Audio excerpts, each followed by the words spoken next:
দুৰ্ভাগ্যজনক কথা 2006 চনতে বন অঞ্চলত বসবাস কৰা জনজাতি আৰু বিভিন্ন জাতি গোষ্ঠী যিবিলাক ট্ৰেডিশ্যনেলি ফৰেষ্টত বসবাস কৰি আহিছে ভূমিৰ অধিকাৰ দিবৰ কাৰণে ভাৰতৰ এটা আইন হৈছে। আজি অসমত চাবলৈ গ'লে প্ৰায় 1 মিলিয়ন 10 লাখ মান ট্ৰাইবেল আৰু বিভিন্ন ফৰেষ্ট জাতিসকলে ইয়াত বসবাস কৰি আছে, যিসকলে নেকি ভাৰতৰ নাগৰিক হয় কিন্তু তেখেতসকলে কোনো অধিকাৰ নাপায়, কোনো সুবিধা নাপায়। মানে ইহঁতে লাইক চিটিজেন, ষ্টেটলেছ চিটিজেন, ইহঁতৰ কোনো দেশ নোহোৱাৰ নিচিনা, ৰাজ্য নোহোৱাৰ নিচিনা বসবাস কৰি থাকিব লগা হৈছে। এই আজি MP তেখেতসকলে ভোট দিব পায়, আজি MLA ভোট দিব পায়, কিন্তু তেখেতসকলে নিম্নতম সুবিধাখিনি নাপায়। আৰু আনপিনেদি পঞ্চায়ত ৰাজটো এই অঞ্চলবিলাকত নাই। গতিকে আজি য'ত ভাৰত চৰকাৰে বিভিন্ন আইন কানুন নতুন বনাইছে, মৌলিক অধিকাৰ প্ৰদান কৰাৰ কথা কৈছে, কিন্তু লক্ষ লক্ষ মানুহক অধিকাৰৰ পৰা বঞ্চিত কৰি ৰাখিছে আইন থকাৰ পিছতো। ইয়াতকৈ দুৰ্ভাগ্যজনক কথা কি হ'ব পাৰে? গতিকে আমাৰ কথা এইটোৱে যে সৰ্বানন্দ সোণোৱাল চৰকাৰে কৈছিলে যে আমি পৰিৱৰ্তনৰ চৰকাৰ, পৰিৱৰ্তনৰ কাম কৰিম, আৰু তেখেতসকলে কৈছিলে যে জাতি মাটি ভেটিৰ কাৰণে কাম কৰিম। গতিকে এইবিলাক খিলঞ্জীয়া মানুহ, এইবিলাক ভূমিপুত্ৰ, এইবিলাক জাতিবিলাক যিবিলাক ইয়াত বসবাস কৰি আছে, সেইটো অসমৰ প্ৰাকৃতিক জাতি, আচল জাতিবিলাক সেইবিলাকে, কিন্তু সেই জাতিৰ কাৰণেতো কাম কৰা নাই।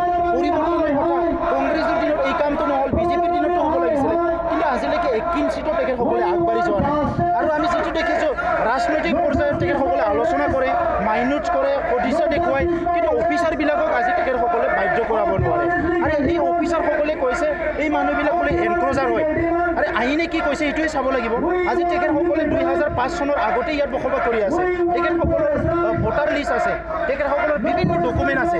ইয়াৰ পিছত কোনোবা ফৰেষ্ট বিষয়া এজনে, কোনোবা DC এজনে কেনেকৈ ক'ব পাৰে যে এনক্ৰ'জাৰ হয়? এইটোতো কনষ্টিটিউচনেলি মানে ঠিক কথা হোৱা নাই, এইটো ইলিগেল হয়। গতিকে আজিৰ ক্ষেত্ৰত কোনোবা যদি বিষয়া মানা নাই, এইটো একশ্যন লওক, একশ্যন লৈ পেলাই এইটো কামটো কৰক। কিন্তু নাগৰিকসকলক বঞ্চিত কৰি ৰাখিব। আজি ভূমিৰ পাট্টা নোপোৱাৰ কাৰণে PRC নাপায়, PRC নাপালে আজি ডিফেন্সৰ চাকৰিবিলাক নাপায়, ইয়াত শিক্ষা অনুষ্ঠানবিলাক ইয়াতে গঢ়ি উঠা নাই, সকলো দিশৰ পৰা বঞ্চিত হৈ আছে। মাটিৰ মানে পাট্টা নাথাকাৰ কাৰণে লোন নাপায়, বিভিন্ন চৰকাৰী সুবিধা নাপায়। আজি নিজৰ নাগৰিকসকলক এনেকুৱা বঞ্চিত কৰি ৰাখি আজি দেশ উন্নতি কেনেকৈ হ'ব? দেশ উন্নয়ন কেনেকৈ হ'ব? অসমত যদি প্ৰায় 20-25 লাখ মানুহে যদি এনেকুৱা সমস্যাত ভুগি আছে, সেই নাগৰিকবিলাকক তেখেতসকলে কি বাদ দিলে নেকি? হিচাপত নাই নেকি? তেনেহ'লে ভোট খুজিব আহিব দিব নালাগে। আজি শোণিতপুৰ জিলাত 2 লাখ বড়ো ভোটাৰক বাদ দি পেলাই, 3-4 লাখ ট্ৰাইবেল ভোটাৰক বাদ দি পেলাই না কংগ্ৰেছ না বিজেপিয়ে চৰকাৰ গঠন কৰিব পাৰে। আৰু চৰকাৰ গঠন কৰিবৰ কাৰণে ভোট খুজিবৰ কাৰণে ভুৱা কথা কৈ পেলাই তেখেতসকলে সদায় এপ্ৰ'চ কৰে। সেইকাৰণে আমি কৈছোঁ এইবাৰ ষ্ট্ৰিক্ট হ'ব লাগে। ইয়াত ন' লেণ্ড পাট্টা, ন' ভোট।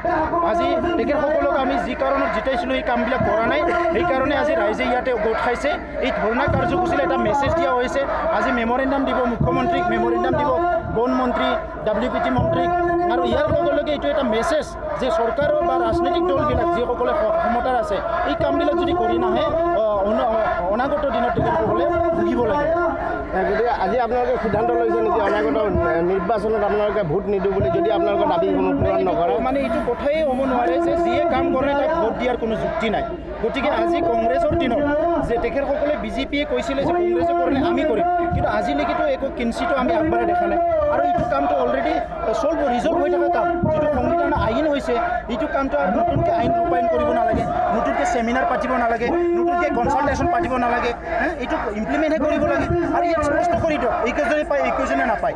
কোনে নাপায় তাক বাহিৰ কৰিব লাগিব, যোনে পায় তাক দিব লাগিব। কিন্তু তাক নিদিয়েও, বাহিৰো নকৰে, সেইটো কেনেকৈ হ'ব? আনপিনেদি যিবিলাক বেল এণ্ড ব্লক আছিলে তাত বহুত বেদখল কৰিলে, তাতো একো একশ্যন নাই।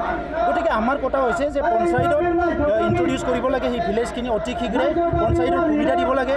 আৰু বন অধিকাৰটো দি পেলাই সেই মানুহবিলাকক অসমৰ উন্নয়ন, ভাৰতৰ উন্নয়নৰ লগত তেখেতসকলে সংযোজন কৰি ল'ব লাগে। সেইটোৱে আমাৰ দাবী। আৰু যদি নকৰে তেনেহ'লে তীব্ৰতৰ আন্দোলন গঢ়ি তোলা হ'ব। ইতিমধ্যে বহুত আন্দোলন কৰিলোঁ, বহুত আলোচনা হ'ল, ৰাজনৈতিক পৰ্যায়ত, ব্যুৰ'ক্ৰেটিক পৰ্যায়ত, আমোলা পৰ্যায়ত বহুত আলোচনা হ'ল। আমাৰ ধৈৰ্য সহ্যৰ সীমা পাৰ হৈ গৈছে কিন্তু আমি গণতান্ত্ৰিক কাম কৰিব নোৱাৰোঁ কাৰণে আমি যি টি কাম কৰা নাই কিন্তু অনাগত দিনত বহুত তীব্ৰতৰ আন্দোলন আমি কৰি তুলিম আৰু ইয়াৰ কাৰণে কিন্তু চৰকাৰে দায় হ'ব ভোটদানৰ পৰা বিৰত থাকিব নেকি সৰি মানে ভোট ভোট বিৰত নাথাকে ভোটটো দিব কিন্তু ভোটটো কাক দিব সেইটো ৰাইজে ঠিক কৰিব ভোটটোৰ পৰা বিৰত নাথাকে ভোটটো আমাৰ মৌলিক অধিকাৰ হয় আমি ভাৰতৰ নাগৰিক হয় ভাৰত চৰকাৰ গঠন কৰাৰ আমাৰ এটা মানে অংশ আছে ৰোল আছে গতিকে ইয়াৰ পৰা আমি দূৰত নাথাকোঁ কিন্তু কথাটো হৈছে কাক দিম আজি ইয়াত কাক ভোট লাগে যিসকলে ভুৱা কথা কৈ পেলাই আজি চৰকাৰ গঠন কৰিলে সেইসকলে যদি এই কামটো কৰি নিদিয়ে তেখেতসকলে ভোটৰ আশা কৰি লাভ নাই অ'কে